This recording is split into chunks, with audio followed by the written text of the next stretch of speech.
Welcome to the MHP Exchange, where the riches are in the niches. We'll show you how to invest your way into mobile home parks with real strategies, tips, and behind-the-scenes know-how to grow your cash flow. Stick around. This is where smart investing begins. People talk about buying properties. I mean, everybody talks about buying properties. Pros talk about building systems, but at the highest level, you have people talking about identity. And today's guest is someone who's built the framework to teach people around, which is buy right, manage right, finance right. And what people don't know is the transformation that has to happen and the relationship people have to have with money itself to get to that next level. And that's what this episode is really about. It's not just about the evolution of an operator. It's about the evolution as you as an investor and really as a person. And we're really excited to today to have my guest, Gino Barbaro. And we're going to be digging into all of this. Gino, how are you today? Frank, I thought this was a cooking show. We're going to be talking real estate today. I don't mind. I love to talk about food because I was the pizza guy. But as you know, I did transition into the multifamily investors. So anywhere you want to go, if you want to talk about lasagna and chicken parm, I'm there for you, brother. But if you want to talk framework, let's hit the framework. So when we do get a fellow paisan on, I will take a recipe at the end. I won't cook it. I promise that to my family, but I'll definitely bring it home to have somebody else make it. But Gino, it's a real pleasure to have you on. And for those of you listening out there that are not familiar with Gino Barbaro from Jake and Gino, you want to give everybody a brief introduction of who you are and how you've gotten to be, $450 million in assets later. It's a great question. And every time I'm asked that question, I always continue to reflect, like, who am I? I think personally, I've been dwelling on this. And I think first and foremost, I'm a child of God. And I think I have to realize that he's endowed me with so many amazing gifts. And from there, I married an amazing wife, been married 27 years. I have 6 children. And that is really the cornerstone of my life, what's made my life amazing and exciting. Now, the struggles are the business struggles. I was the pizza guy early on. I loved it until I didn't love it. My dad passed away in 2007. I had been in business with my dad since I was like 18 years old. And when he passed away and I was 37 years old, I had to ask myself, am I living his dream or am I living my dream? And I really had to take a hard look in the mirror and probably say that I was living his dream. And this is all happening around the Great Recession in 2008. I had 4 kids at the time and I'm struggling. And I'm like, what do I need to do? What do I have to do? I pick up the book from T. Harv Eker. I read Secrets of the Millionaire Mind. And I'm like, man, he's right. Your fruits are in your roots. It really stuck with me because I'm Italian and all we talk about is food. So I'm like, oh, tree, fruits. My roots are really shallow. They suck. So hence, I have no fruits. And what that meant to me was I wasn't being responsible in my life. I wasn't creating enough value for others, right? Zig Ziglar always says, you give people as much you can give them, you'll get just as much in return. And I wasn't doing that. And I said, how do I do that? I fell in love with multifamily at an early age because my parents did invest in real estate. They had some deals. So I said, okay, let me get into this multifamily thing. I had made a couple of big mistakes in other niches of real estate. I loved multifamily. I had a couple of small properties, a 4-plex and a couple of duplexes. So I dove into, personal development, coaching, mentorship, into learning the business. Because as investors, when we first start out, we don't understand that it's a business. That's the biggest mistake that most investors make when they start out. They think it's just going to buy a couple of deals. I'm going to be a landlord. And I fell into that trap. So I really wanted to learn the business. When I, ultimately started to understand it, Jake Stenziano, my business partner, appears. He's the drug rep. He's, selling vaccines and going to doctor's offices. He's taking food out of my restaurant as catering and bring him there. And he hates his job. I'm dissatisfied with what I'm doing. We're both moving away from pain. And we're like, let's get into this multifamily thing. He moves down to Knoxville, Tennessee in 2011. 18 months later, 18 grueling, long, painful, scary, emotional months later, we close our very first deal. And 3 months after that, we close our second deal. And I guess from there, it's history. We just continue to buy deals, make mistakes, focus on multifamily. Never really, Frank, veered away from multifamily, which I think has been important for us. And we just been stuck with it for the last 15 years. You know, there's a lot to unravel in what you said, and Mhm. one of the things that you kind of glazed on and you mentioned, but if anybody's listened to your podcast, which is Jake and Gino, right, the podcast, and anybody knows your story, what I found most interesting was your first deal wasn't successful, which happens with people, but not Mhm. just your first deal. It was your second deal and your third deal that Yeah. also was Yeah. challenging. And most people, especially most people who have something else, right? Like you had another business. Most people, when they would see that, it would stop. They're like, all right, this maybe this isn't for me. And they would go back to, even if they weren't happy, they'd go back to what was working. Yes. Right. So, especially because you had 4 kids and you had a responsibility, what was it about, or what made you shift your mindset and said, all right, this didn't work. It didn't work a second time, but hey, I'm going to push through that wall. Like, what was that inside of you, or what was that shift that made you continue on? So there's a couple of things that were happening for me. Everyone calls it a midlife crisis.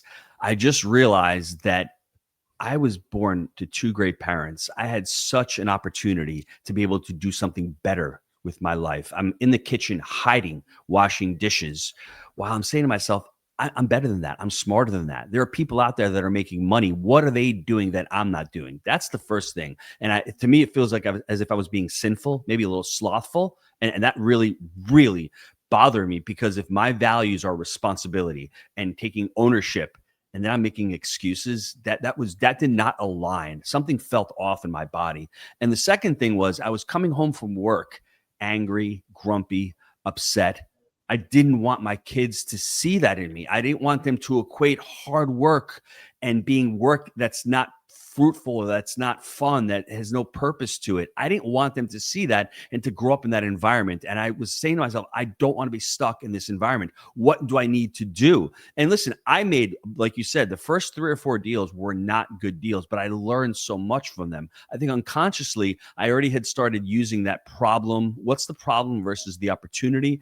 And I realized early on that we didn't have a map or a process early on to do these real estate deals. I was just looking for a deal. I didn't know how to buy these deals. I didn't know how to manage these deals, and I didn't know how to finance these deals. And the irony is, since Jake and I started, I'm the one who has lost money in real estate. Jake has not lost money in a deal since he started with me. Now, is it because I'm such a great investor? Maybe, maybe not. I really think it's because of the framework that we really created. We had certain parameters. We didn't stray from those parameters. Even when things were going crazy in 21 and 22, everyone's doing bridge debt. We didn't do a bridge debt deal. We didn't do many deals, but we didn't stray away from the parameters. Whereas in the last market cycle, when I was by myself, I had no guardrails. I was just trying to find the best deal, trying to, satisfy myself short term, and that was not, not serving me. So for me, those 2 things really propelled me, and I wanted to do better. And then ultimately, the third thing is, I think as men, we have this innate desire or craving to be able to want to provide and to protect. And I felt as if I was letting my wife down. That's the reality. And you couple those 3 things together, the feeling of anger, the feeling of desperation.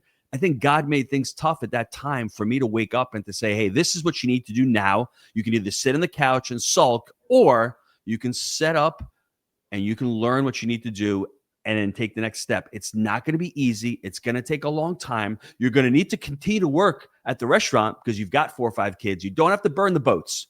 Everyone's saying you got to burn the ships and quit your job.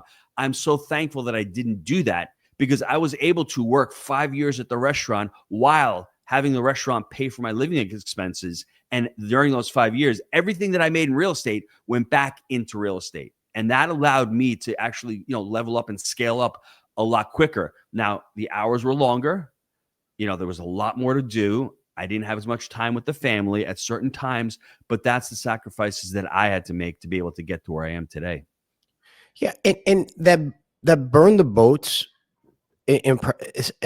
expression, people say, there's validity in that, right? Yes. You can't give yourself an out, but you Yes. didn't give yourself an out because you said, I'm committing to doing more, right? And because Mhm. because I need to have that source of income coming in, I'm just gonna work harder for a time frame, and I'm gonna make that work. You knew that that wasn't gonna be the ideal. That's not the ideal, but there has to be a shift at Mhm. some point to do that. So there's different ways that people can get to where they want to be with burning the boats, but in maybe it doesn't have to be a huge flame. It could be a slow ember, right? It could Yes. be it Yes. can be a slow burn.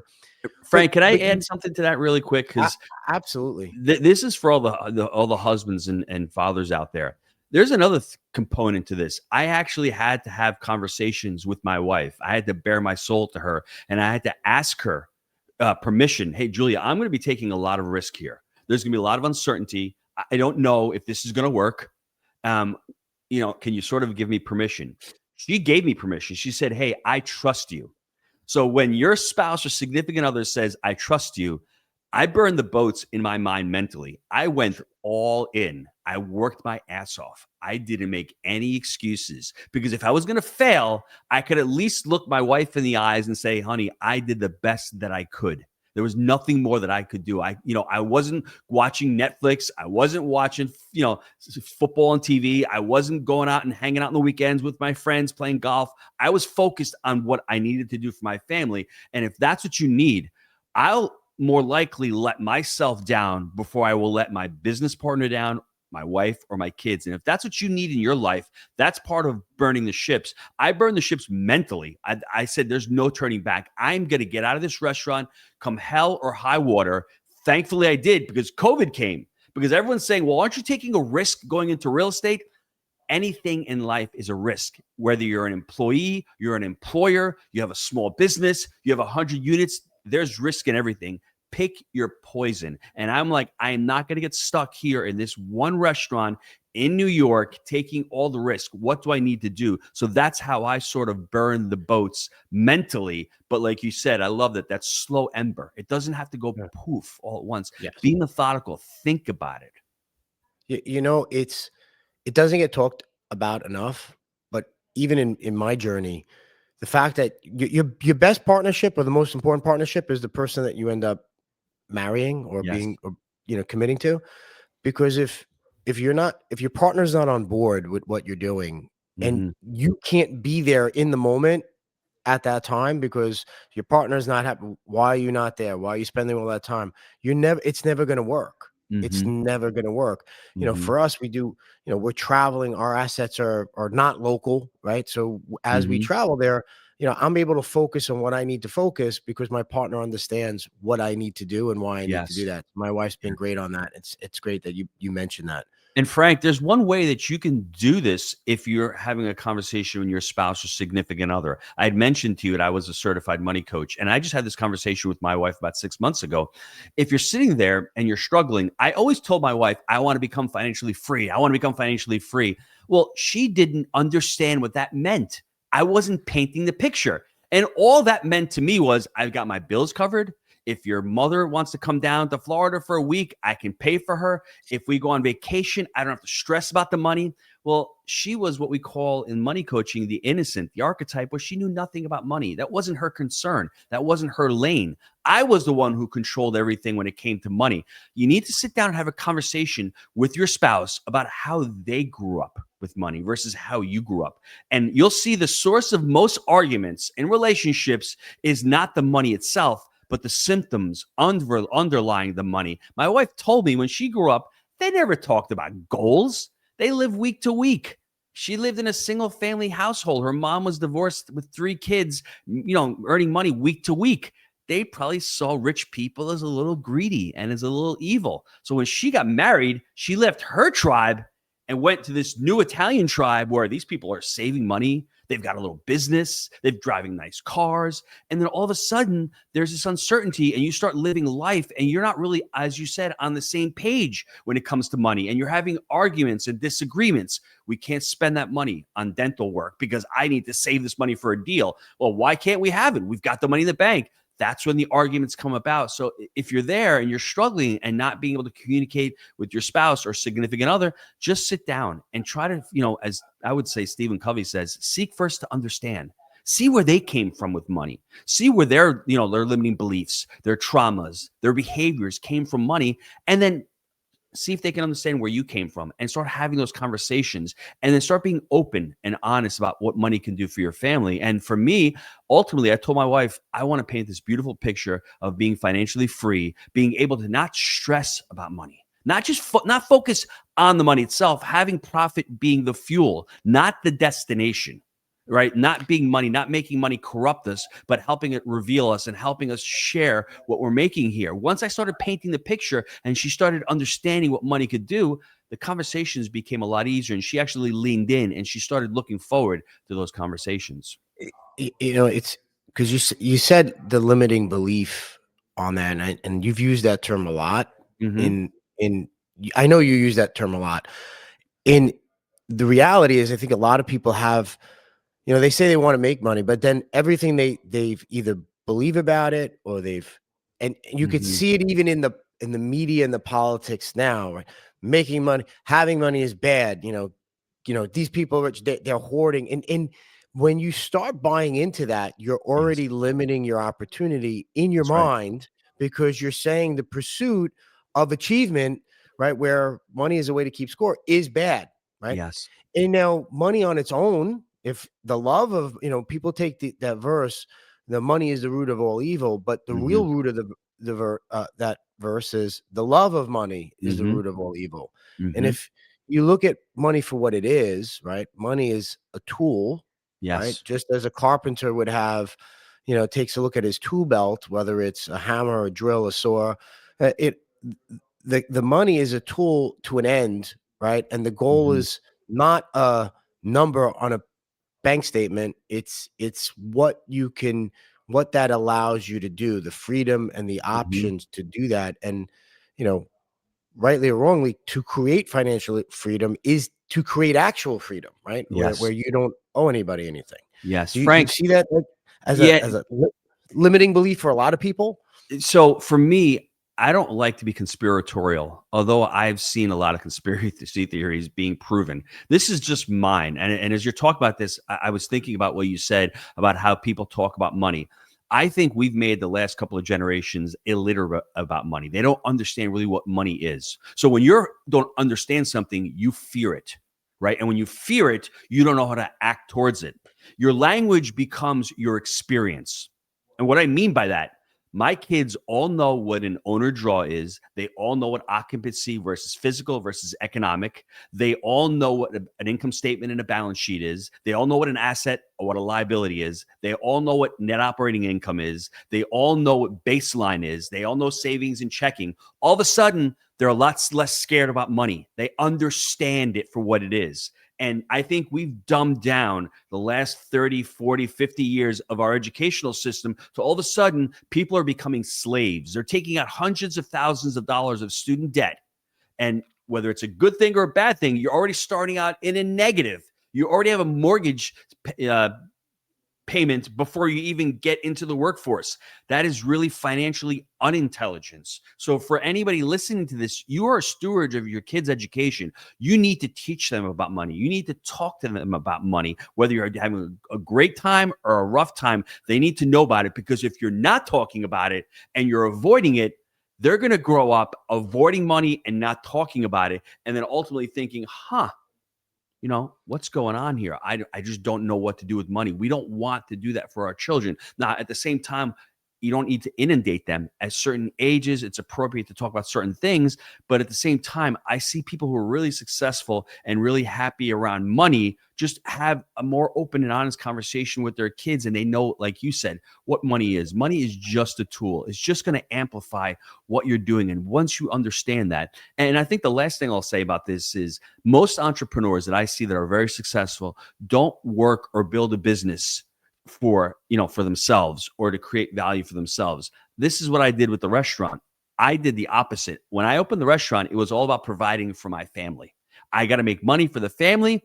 And the irony is, you as a business owner should open a business or invest in an asset to provide for the marketplace, right? If you can provide for your customer and you can provide also for the employee, ultimately, the better you are at doing that, guess what? The more money you'll make. And it's transpired in my life. I had one restaurant. I could only serve X amount of people. But I think unconsciously, I was more worried about how much I was going to make than the value that I was going to provide. And if you think about providing value all the time, you're going to be able to scale your business, grow your business, be able to add more revenue sources, whatever that looks like, because you're trying to provide value to the customer. The more you do that, the more money that's going to be able to come into your life. And it's just really interesting. It's just a result. That's all money is. And it's very hard to come to those conclusions only after years of pain, suffering, making mistakes, and then going back and reflecting. And when was the last time or the last few times that I've been really successful with money? And that's what I've witnessed in my life. I don't know if you've witnessed that in yours. I know I absolutely have. And this is like the part of that framework that you talk about. It's buy right, then it goes to operate right, because you talk about creating value first, right? And for us, it's we go in, how do we create value inside the community first? So the people that, we look at our residents as our customers, right? They're our customers. They're buying into being part of our community. And that's operating right. Of your framework, I mean, is that what you see most of the people that you come across? Because I know you've coached thousands of people throughout your career. A lot of people want to chase deals, right? That's the easy, and that's the fun part, right? Like, I'm chasing a deal, I'm running something down, it's exciting, it's new, it's the new shiny box at Christmas. Is this what you think most people, most investors potentially fall flat? It's on that midpoint. Is that the sticking point? I love that question, Frank. We're going to be transitioning from the cooking show to the real estate show right now. Okay, so this is the point. We're going to dive into real estate a little bit, and I think it's important. I want to paint the picture for everybody, because whether you're investing in mobile home parks, you're buying a business, you're buying a self-storage facility, or you're buying multifamily, I want you to picture a wheelbarrow in front of you. The two back legs, you have the buy right leg and the finance right leg. Once you've done those two, they're fixed. What Frank is talking about is the wheel of the wheelbarrow. It is in constant motion. And what we saw, not sure if it was in the mobile home park space, but I'm pretty sure it was, in the multifamily space, you didn't need to operate between the years of 2016 to 2021 or 22. Deals were going out within 18 months. People were going in and flipping multifamily. That was part of the market cycle. So no one really needed to know how to operate these deals. In 2022, all of a sudden, people started overpaying. It started getting a little bit more difficult to rent these spaces, the multifamily. And all of a sudden, operation became more difficult. So when you're looking at the opportunities now, it's the operational inefficiencies. And, spreadsheets are great. I want to asset manage, but you need to get dirty with the asset. And if it's not you, fine, but you need to be able to manage the manager. So buying right, when you're looking at buying right, whether it's mobile home park, multifamily, I'll share the framework for buying right with us in multifamily. You need to understand the market you're in. Choose a market. You need to understand the median income that you're targeting. You need to understand the unit mix. Do you want one beds? Do you want two beds? Do you want garden style? Townhome style? Do you want brick? Do you want flat roof, pitched roof? How many units do you want? What type of amenities do you want on the property? We love washer and dryers right now. Pools for less than 75 or 80 units, not really great. Obviously, we'll take it. But as you're seeing this, I'm creating this criteria of buying the asset. And I'm being very intentional. And I'm trying to be as clear as possible, because we don't lack, motivation. We lack the clarity. And once you're clear on what you're targeting, you can convey that to investors. You can convey that to brokers, and you're focusing on it. Now, unfortunately, this buy right criteria changes with the market cycle. Years ago, we were targeting older assets because they were less expensive. Cap rates were higher. But as the market cycle lengthened, cap rates dropped for these older assets. So why would I want to pay, more for a property that's older than one that's marginally newer? So that's what we're focusing on. 90s assets and newer. We're focusing on between 30 and 200 units, our own capital. We're focusing on 2-bed, 1.5 bath townhomes. We love washer dryers. We love median incomes of at least $50,000, preferably more. So now all of a sudden, when you're in your niche of mobile home parks, what are you looking for? What's the asset that you can spit out and say, this is what I'm looking for? And if you don't have that, then guess what? It's going to be a lot harder to find a deal. And I'm not saying here to stick to those parameters, because you may find something that's out of that box. But if I'm going to buy an old asset right now in this part of the market cycle, I need to buy it at a really great price to make it work. And if not, I can pass on that asset. Now, the finance portion is we want long-term fixed rate financing. If we're going to get bridge debt on the deal, we'd rather use a credit union or a community bank to give us 5 years, to give us that bridge so we can ultimately go to Fannie and Freddie. What people did when rates were really, really low, they used bridge debt. Like you said, bridge debt is just a tool. If you don't use the tool properly, you're going to get ultimately burned. And manage right is the other process, which is people, systems, and culture. You need to have some type of systems running your operations, whether it's multifamily or manufactured housing or self-storage. And this is where, once again, most investors make mistakes early on. They don't see it as a business. It's a scalable business that needs to have systems, processes, and people helping you run it.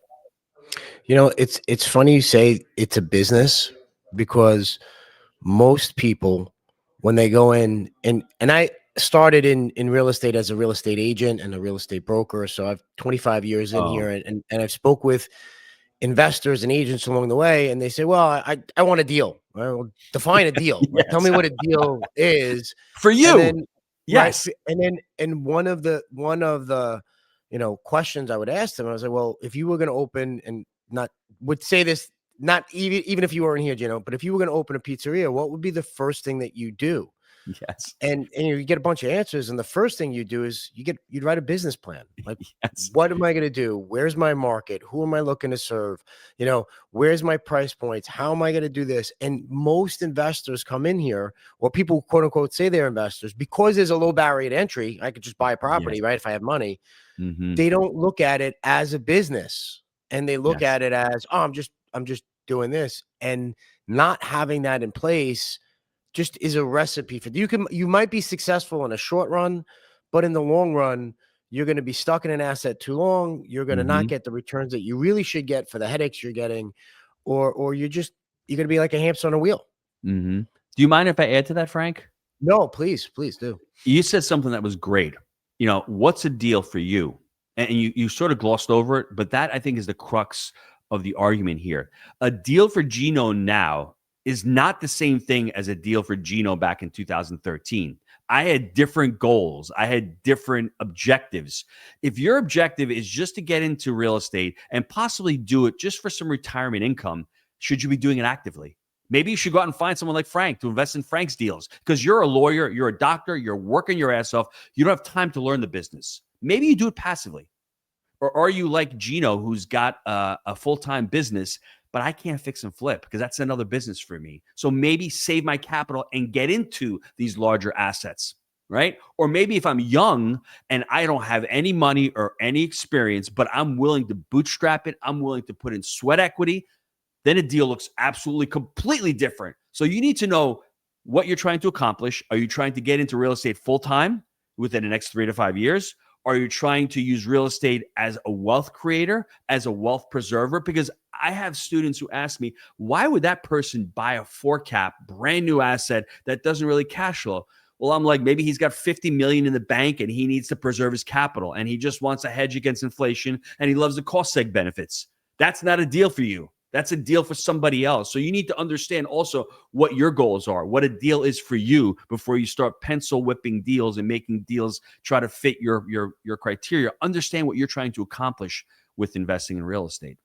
Yeah, and what I'm also hearing from you, when you say in knowing your criteria and how your criteria is involved. Yes. When I hear from investors, in either in my space or in other spaces, like, they have a very, oh, here's my buy box. It's all right in here, and I buy this Yes. all the time. But Yes. that doesn't, you got to evolve, right? And Yes. how you've evolved. And I look at it, and I try to explain it to people. It's more like a filter, right? Yes. So Yes. here's what I'm filtering out.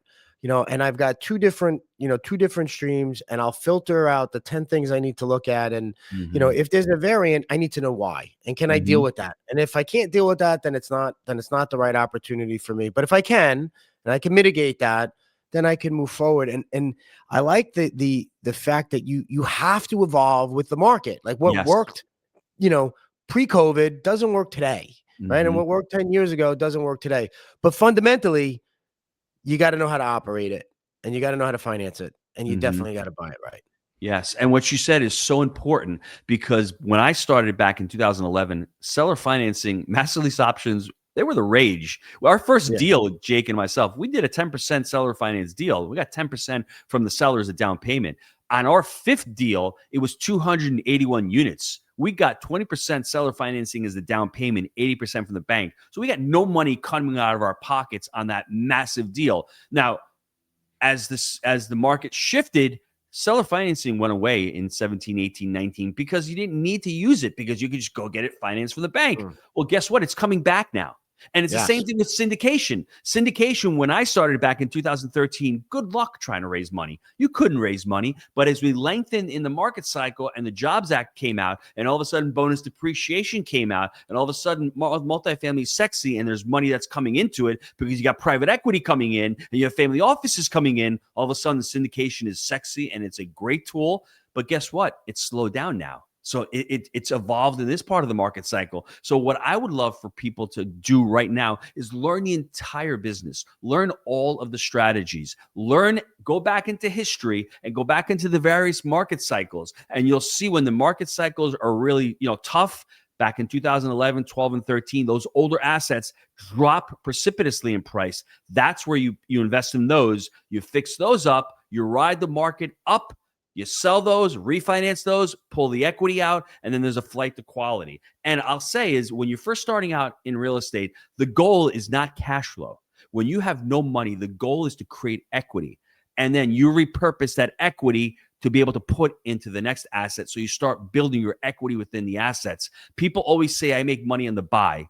You may make some money in the buy, but ultimately you just said operations. You make money when you sell the asset or you crystallize it or you refinance it. You pull it out and you go into the next deal. That's the business of real estate. Understanding that concept, understanding exit strategy, and having a business plan for every single deal and having that criteria, staying up to date where you are in the market cycle and knowing when the market cycle is shifting, knowing what strategy and what tool to use that will be really good in that part of the market cycle.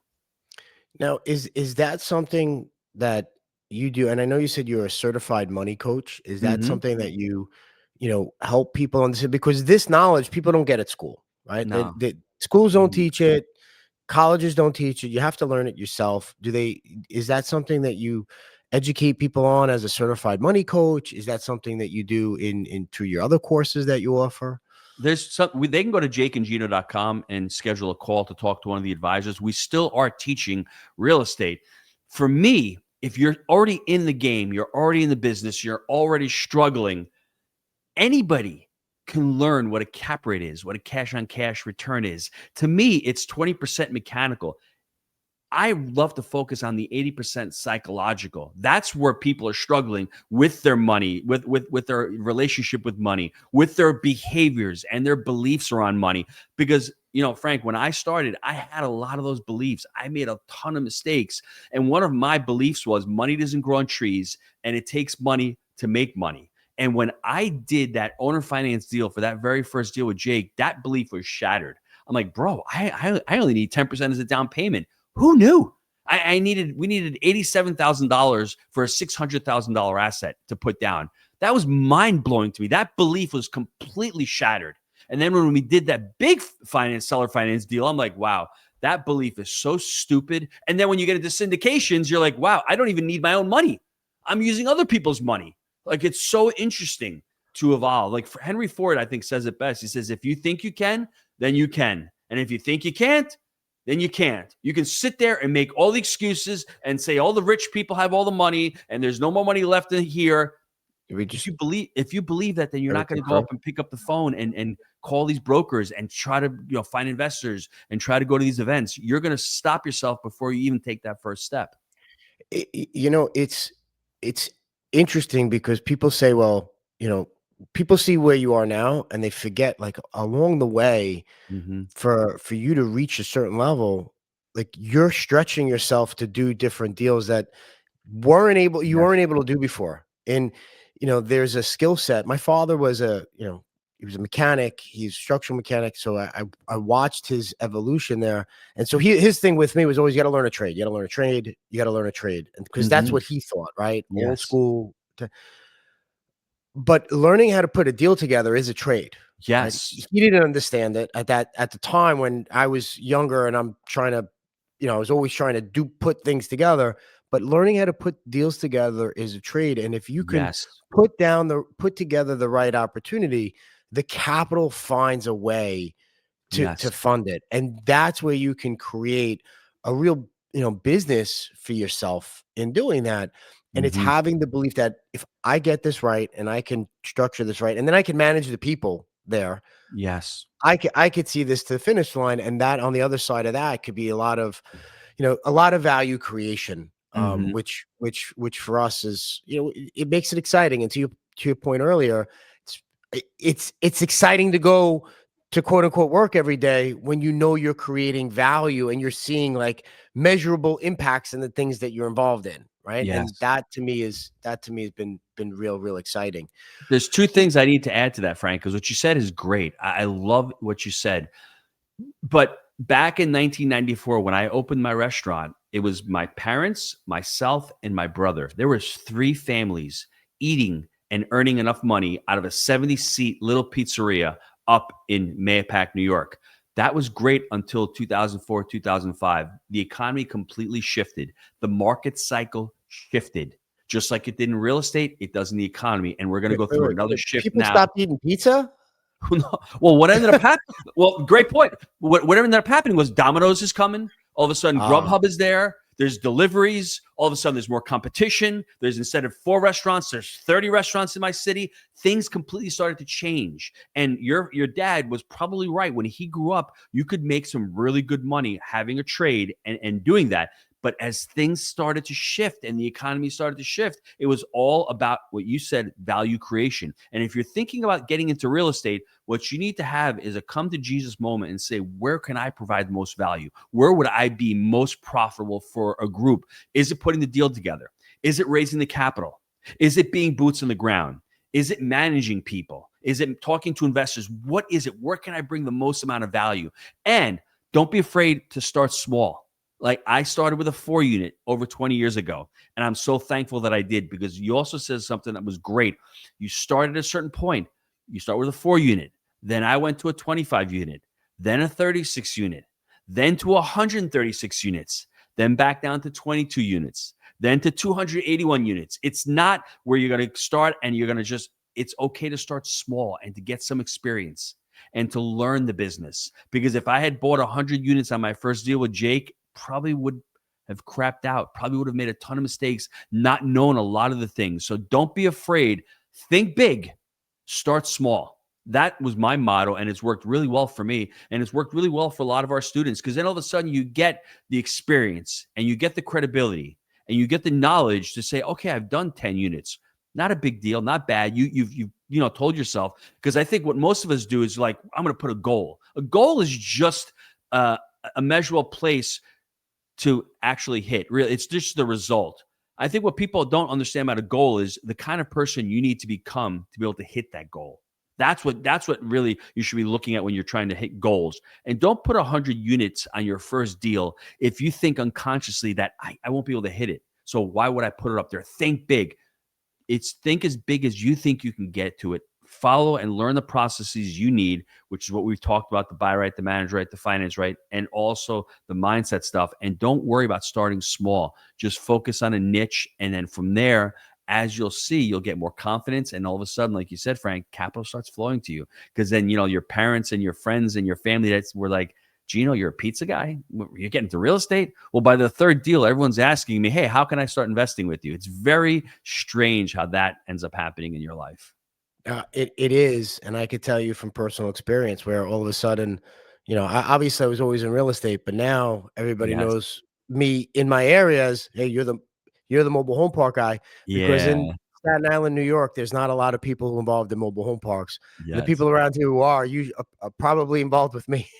So, but the That's the awesome. the you said so much, and what I love about this conversation is because a lot of times we get into the weeds, and getting in the weeds of the operations is critical, right, to success. But a Mhm. lot of the success that you're talking about is the mental clarity and the Yes. mindset that you need to have behind it, which is so critical to any investor's success, because having that mental clarity allows you to get through the hard times. And and I made a note of this while I was here. I had to go back and check it. You have a strong pillar of who you are, right? Hmm. You have a pillar of who you are, which I'm sure served you well throughout the bumps and bruises you're going to have in any business, right? Real estate, Hmm. restaurant, doesn't matter. Hmm. And you give that to the students or the people that you're involved with, right? So, Gino, if somebody wanted to get more from you, wanted to schedule a call, go to one of your listen to your podcast, where would they find you? That's it's It's a great question. I'm glad you asked that. For me, I just go to barbaro360.com. That's BARBARO 360.com, or go to jakeandgino.com. Those are the two websites that we have. I've got my podcasts on there. We've got our books on there. What I love to do is just leave the people, listening to this, just a note on legacy, because I wrote a book, Happy Money, Happy Family, Happy Legacy. As you're doing all this and you're trying to figure out what niche you want to get into, what investment you want to get into, just think about your legacy 20 or 30 years down the road. What would you have wanted to create? What would you have wanted to leave? And that's, for me, has been really, I think, a North Star, because that's why I've gotten into coaching. That's why I've gotten into helping other people, because that's where I drive the most passion, the most fun, when I'm not just looking inward. I'm looking outward. I'm helping others. And that, I think, when you're listening to that, if that's what you want to become or that's what you want to do, get good at real estate. Get really good at it. Make as much money as you can while you're doing it. Enjoy it. And then as you're doing that, think about what legacy you want to leave, what you want to get into. And that's one of the reasons why I got into money coaching. I I love it. And if anybody needs more information, check out Barbaro 360. This has been great episode. I appreciate you being on, Gino. And for those of you out there listening, I have one question to ask you. Hmm. Would you help someone you don't know learn how to find, fund, or operate the next real estate deal? And if your answer is yes, then on the streaming platform that you're listening on, rate this episode, give us a review. And if you send it to the MHP Exchange, I will send you the after site visit report that we use on site to ensure that our business plans are being fulfilled and keep our team moving in the same direction. So give us a rating on the streaming episode on the streaming device that you're using. Until next time, everyone, this is Frank Rizzo from the MHP Exchange podcast. Happy investing.